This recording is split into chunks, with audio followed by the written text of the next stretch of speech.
మహాభారతంలో గాంధారి శాపం అంటే మహాభారత యుద్ధం తర్వాత కౌరవుల మరణానికి కారణమైన శ్రీకృష్ణుడిని, యాదవ వంశాన్ని కూడా అదేవిధంగా నాశనం చేయమని ఆమె పెట్టిన శాపం. దీని ఫలితంగా కృష్ణుడు తన అవతారాన్ని చాలించాడు మరియు ద్వారకా నగరం సముద్రంలో మునిగిపోయింది. గాంధారి శాపం వెనుక కథ తెలుగులో 1. యుద్ధం ముగింపు. కురుక్షేత్ర యుద్ధం ముగిసిన తర్వాత కౌరవులందరూ చనిపోవడంతో గాంధారి తీవ్ర దుఃఖంలో మునిగిపోయింది. 2. కృష్ణుడిపై కోపం. తన 100 మంది కుమారులను, భర్తను కోల్పోవడానికి శ్రీకృష్ణుడే కారణమని, ఆయన కోరుకుంటే యుద్ధాన్ని ఆపగలిగేవాడని ఆమె భావించింది. 3. శాపం.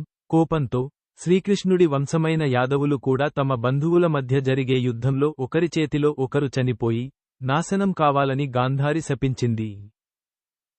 ఇంకా 4.